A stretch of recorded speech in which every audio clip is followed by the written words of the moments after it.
चिड़िया की दो बेटियां थी। बड़ी का नाम गुड़िया और छोटी का नाम सोनो था। चिड़िया की बड़ी बेटी गुड़िया अपनी बहन से बहुत प्यार करती थी, मगर छोटी हमेशा हर काम में जिद करती थी। वो हमेशा अपनी बड़ी बहन से लड़ाई करती। अब वो बड़ी हो चुकी थीं, इसलिए चिड़िया को अपनी बेटियों की शादी की बहुत चिंता थी। तीनों माँ बेटियाँ एक दिन नदी पर बैठी हुई थीं, जब वहाँ गौरी कौवी आ जाती है। चिड़िया, मैं दूसरे जंगल से आई हूँ। वहाँ मैंने एक चिड़ा देखा है। वो अकेला ही रहता है और बहुत अमीर है। मैं तो कहती हूँ तुम अपनी बड़ी बेटी की शादी उससे कर दो। गौरी बहन, यही चिंता तो मुझे खाए जा रही है। अगर वो चिड़ा अच्छा है तो मुझे कोई एतराज नहीं है। उसका अपना अमरूदों का बाग है और एक अंगूर की बेल भी। आंटी, क्या उस बेल पर अंगूर भी लगते हैं? तो और क्या, अंगूर की बेल पर बेरियां लगेंगी। बहुत मीठे अंगूर है उस बेल के। गौरी बहन, आप बात चलाएं। मेरी बड़ी बेटी अपने घर की हो जाए, फिर मैं अपनी छोटी का भी कोई अच्छा सा रिश्ता देखकर शादी कर दूंगी। मम्मा, आप मेरी इतनी चिंता ना किया करें। गुड़िया बेटी, जब बेटियां जवान हो जाएं, तो माँ बाप को उनकी शादी की चिंता होती ही है। अच्छा, अब मैं चलती हूँ। गौरी कौवी वहाँ से चली जाती है और चिड़ियाओं का वो परिवार भी अपने घर चला जाता है। माँ, मेरी बहुत देर से इच्छा है कि मेरी अपनी अंगूरों की बेल हो। आप उस चिड़े से मेरी शादी कर दें। बड़ी की बाद में कर देना। शर्म करो छोटी, मैं पहले बड़ी की शादी करूँगी और फिर बाद में तुम्हारी। बड़ी बड़ी बड़ी, हर समय आप बड़ी बड़ी करती रहती हैं। ऐसा लगता है मैं तो आपकी बेटी हूँ ही नहीं। छोटी, आप मम्मा को परेशान ना करें। बड़े जो फैसला करते हैं वो ठीक ही होता है। मगर छोटी अपना मुंह दूसरी तरफ करके सो जाती है। सुबह हो जाती है। दोनों बहनें भोजन की खोज में घर से निकलती हैं। बड़ी, अगर आप सच में मुझसे प्यार करती हैं, तो माँ को मनाएं। उस चिड़े से मैं ही शादी करूँगी जिसकी अंगूरों की बेल है। छोटी, माँ नहीं मानेगी। तुम्हारी अपनी ही नीयत खराब है। मैं भी देखती हूँ तुम कैसे वहाँ शादी करती हो। मैं गौरी आंटी से बात करूँगी। ऐसा कहते हुए गुड़िया की छोटी बहन नाराज होकर वहाँ से चली जाती है। रुको रुको छोटी, कहाँ चली? मगर छोटी गुड़िया की कोई बात नहीं सुनती। मम्मा, आप मेरी चिंता ना करें। आप उस चिड़े से छोटी की शादी कर दें। मेरा बाद में देखा जाएगा। मगर बेटी, बड़ी के होते हुए मम्मा, मैं छोटी को नाराज नहीं देख सकती। मम्मा प्लीज। फिर मम्मा चिड़िया भी मान जाती है। गौरी कौवी आ जाती है। वो चिड़ा भी साथ था और छोटी की शादी उस चिड़े से हो जाती है और वो चिड़ा छोटी को बिहाकर अपने साथ ले जाता है। चिड़िया, आप चिंता ना करें, मैं बड़ी के लिए भी कोई ना कोई चिड़ा ढूंढ लूंगी। पति जी, गौरी आंटी ने बताया था कि आपकी अंगूरों की बेल भी है। चले मुझे जल्दी से वो बेल दिखा लाएं। कौन सी बेल? वो बेल तो मेरे दोस्त की थी और वो भी सूख गई है। क्या? तो फिर गौरी आंटी ने मम्मा से झूठ बोला था?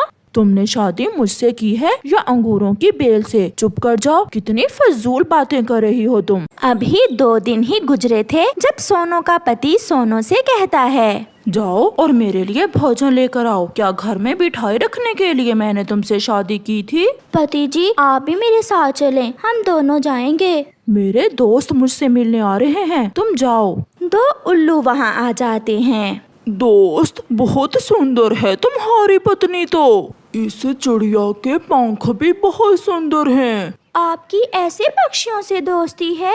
जाओ, यहाँ खड़ी मेरा मुंह क्या देख रही हो? दफा हो जाओ। डर के मारे छोटी वहाँ से चली जाती है। ये चिड़ा तो बहुत बुरा है। अभी तो शादी को 4 दिन हुए हैं। मैं पूरी जिंदगी कैसे गुजारूंगी इसके साथ? कुछ दिनों बाद मम्मा चिड़िया एक चिड़े से अपनी दूसरी बेटी की शादी भी कर देती है। वो चिड़ा उसी जंगल में रहता था। माँ जी, मेरा घर इसी जंगल में दूसरी तरफ है। आपका जब दिल चाहे गुड़िया से मिलने आ जाया करना। वो चिड़ा गुड़िया को बिहाकर ले जाता है। गुड़िया, मैं इतना अमीर तो नहीं हूँ, मगर मेरा जो है वो सब तुम्हारा है। ये खेत मेरी माँ ने मुझे दिया था। मैं इसी खेत में फसल बीज कर अपना गुजारा करता हूँ। मुझे ये बहुत अच्छा लगा। आज से आप अकेले नहीं बल्कि हम दोनों मिलकर काम किया करेंगे। गुड़िया बहुत खुश थी। ऐसे ही दिन और रात गुजरते गए। एक दिन मम्मा चिड़िया अपनी बेटियों से बहुत उदास थी। बहुत दिन हो गए, मैं आज अपनी दोनों बेटियों को देख कर आती हूँ। फिर मम्मा चिड़िया अपने घर से निकलती है। वो पहले अपनी बड़ी बेटी के पास जाती है। अपनी माँ को देखकर गुड़िया बहुत खुश थी। मम्मा, आप ऐसे अचानक बताए बिना ही। मम्मा बैठे, मैं आपके लिए फल लेकर आती हूँ। गुड़िया का पति भी घर आ जाता है। वो ढेर सारे फल लेकर आया था। गुड़िया अपनी मम्मा को फल देती है। मम्मा, मैं बहुत खुश हूँ, मेरे पति मेरा बहुत ख्याल रखते हैं। माँ जी, मैं तो कहता हूँ आप भी हमारे पास ही आ जाएं। वहाँ अकेले आपका दिल नहीं लगता होगा। जीते रहो बेटा, मैंने सारी जिंदगी उस घर में गुजारी है, अब उसे छोड़ना मुश्किल है मेरे लिए। बड़ी, अब मैं चलती हूँ, मुझे छोटी से मिलने भी जाना है। मम्मा, मेरा भी छोटी से बहुत दिल उदास है, मैं भी आपके साथ चलती हूँ। फिर गुड़िया और उसकी मम्मा वहाँ से उड़ती हैं। सोनो घर के बाहर बैठी हुई रो रही थी। क्या हुआ मेरी बच्ची, आप रो क्यों रही हो? सब ठीक तो है? अपनी माँ को देखकर सोनो अपनी माँ के गले लग जाती है। माँ, मेरे पति बहुत बुरे हैं, वो मुझे हर रोज मारते हैं। गुड़िया, गुड़िया बहन, मुझे माफ कर दे, मैंने आपसे बहुत लड़ाई की थी। छोटी, ये नसीब की बात है, मेरे पति बहुत अच्छे हैं, वो मेरा बहुत ख्याल रखते हैं। मम्मा, वो सारा दिन अपने दोस्तों के साथ आवारा फिरते हैं और शाम को आकर मुझे मारने लगते हैं। चलो मेरे साथ चलो मेरी बेटी, आपकी माँ अभी जिंदा है। फिर गुड़िया और उसकी मम्मा सोनो को अपने साथ ले जाती है, क्योंकि एक माँ अपनी बेटी को दुखी कैसे देख सकती है। फ्रॉड या कालू कौवा किसी न किसी तरह कुछ ले देकर मिट्ठू राजा के यहाँ संतरी लग जाता है। अब तो कालू कौवे की ठाट बाट ही अलग थी। वो तो अकड़ अकड़ कर उड़ता। कालू, ध्यान रखना, मेरे जंगल में किसी भी गरीब पक्षी पर जुल्म न करना, और अगर कोई किसी को तंग करे तो मुझे जरूर बताना। मैं अपने जंगल के सभी पक्षियों को खुश देखना चाहता हूँ। राजा जी, आप चिंता न करें, अब आ गया है ना कालू कौवा। मैं कोई साधारण कौवा नहीं हूँ, मैं पक्षियों का बहुत ध्यान रखूंगा, और अगर कोई किसी को तंग करेगा तो तुरंत आपको आकर बताऊंगा।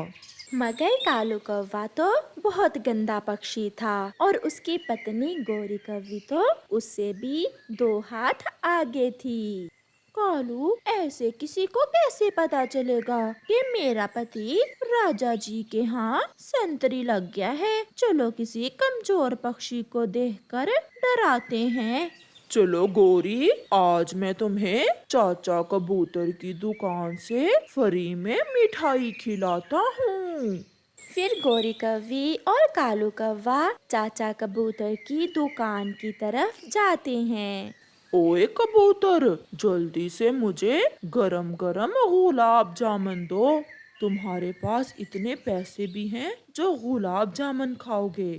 चाचा कबूतर, शायद तुम जानते नहीं हो, मेरे कालू जी राजा जी के यहाँ संतरी लग गए हैं। सीधे से गुलाब जामुन दो, वरना अभी तुम्हारी ये दुकान मैं यहाँ से उठवा दूंगा। बड़े देखे हैं मैंने तुम्हारे जैसे संतरी, चल भाग यहाँ से। बड़ा आया फ्री में गुलाब जामुन खाने वाला। कालू कौवा जान जाता है कि अब चाचा कबूतर के यहाँ उसकी दाल नहीं गलने वाली, इसलिए वो गोरी कौवी से कहता है, चलो गोरी, इसे तो मैं बाद में देख लूंगा। फिर कौवा और कौवी वहाँ से चले जाते हैं। घर जाकर गोरी कालू कौवे से कहती है, कालू, ऐसे ये पक्षी हमसे डरने वाले नहीं हैं। तुम किसी तरह राजा जी को साथ लेकर एक चक्कर जंगल का लगाओ, ताकि ये सब पक्षी तुम्हें राजा जी के साथ देख लें। फिर देखना ये कैसे तुमसे डरते हैं। ये मुश्किल काम नहीं है, मैं आज ही राजा जी से बात करता हूँ। फिर कालू कौवा तोते राजा के पास जाता है और कहता है, राजा जी चलें, आज मैं आपको सारे पक्षियों के घर दिखाता हूँ। चलो संतरी, मैं भी चाहता हूँ कि मुझे अपने राज्य के सारे पक्षियों का पता हो। फिर कालू कौवा तोते राजा को साथ लेकर जंगल में निकल जाता है। राजा जी ये चिड़िया का घर है और वो सामने कबूतर चाचा की मिठाई की दुकान। चाचा कबूतर की दुकान पर बैठे सारे पक्षी कालू कौवे को राजा जी के साथ जाता हुआ देख लेते हैं। कबूतर चाचा, वो देखो, कालू कौवा राजा जी के साथ जा रहा है। मुझे पता है वो राजा जी के पास संतरी लग गया है। हमारे राजा जी बहुत अच्छे हैं, वो सबके साथ न्याय करेंगे। ऐसे राजा जी को देखकर सब पक्षी बातें कर रहे थे। फिर दूसरे दिन कालू कौवा और उसकी पत्नी मुफ्त में भोजन खाने का कोई नया उपाय ढूंढते हैं। कालू, तुम चिड़िया के पास जाकर उसे डराओ। वो कमजोर चिड़िया तो जरूर तुमसे डर जाएगी और तुम्हें अपना भोजन दे देगी। अब तो पूरे जंगल को पता चल गया है कि मैं तोते राजा का संतरी हूँ। मैं अभी चिड़िया के पास जाता हूँ। फिर कालू कौवा छोटी चिड़िया के घर जाता है। चिड़िया, राजा जी का आदेश है कि जंगल में भोजन की बहुत कमी है और जिस पक्षी के भी पास एक से ज्यादा बच्चे हैं उन्हें मार दो। ये सुनकर चिड़िया की तो जान ही निकल जाती है। नहीं नहीं कालू भैया, कालू भैया था मैं पहले, अब मैं तोते राजा का संतरी हूँ। कालू भैया संतरी जी, ऐसा कैसे हो सकता है? मेरे बच्चे तो केवल 2 दाने ही खाते हैं और 2 ही तो बच्चे हैं मेरे। तो फिर मुझे खुश करो, मैं राजा जी से तुम्हारी सिफारिश कर दूंगा। वो कैसे संतरी जी? तुम्हारे घर में जो भोजन है उसमें से आधा मुझे दे दो। चिड़िया करती भी तो क्या, कौवे संतरी ने उसे डरा ही इतना दिया था। ले जाएं संतरी जी, जो चाहे ले जाएं, मगर मेरे बच्चों को कुछ मत कहना। फिर कालू कौवा चिड़िया के घर से सारा दाना एक थैले में डालकर ले जाता है। मम्मा, जंगल का राजा तो अपने राजे की रक्षा करता है, फिर राजा जी ऐसा कैसे कह सकते हैं? बेटी, हम गरीब पक्षी हैं, राजा के आदेश के आगे हमारा क्या जोर। अच्छा हुआ जो कालू संतरी भोजन लेकर मान गया, मैं फिर से भोजन जमा कर लूंगी। तो फिर कालू, चिड़िया तो बहुत रोई होगी सुनकर। ऐसे ऐसे रो रही थी वो चिड़िया। जब मैंने भोजन मांगा तो चुपचाप आधा भोजन चिड़िया ने मुझे दे दिया। अब तो हमें किसी और के पास जाने की जरूरत ही नहीं है, हम हर रोज चिड़िया से ही भोजन लेकर खा लिया करेंगे। जब कालू संतरी तोते राजा के पास जाता है तो राजा जी कालू कौवे से कहते हैं, संतरी कौवे, मेरे जंगल के सभी पक्षी खुश तो है ना? राजा जी सब बहुत खुश हैं। अब आपको जंगल में जाने की कोई जरूरत नहीं है। मैं आपको पूरे जंगल की रिपोर्ट दे दिया करूँगा। तुम ये भोजन ले जाओ और जंगल के गरीब पक्षियों में बांट दो। ये सुनकर कालू कौवा बहुत खुश होता है और भोजन लेकर सीधा अपने घर जाता है। राजा जी ने गरीब पक्षियों को देने के लिए ये भोजन दिया है।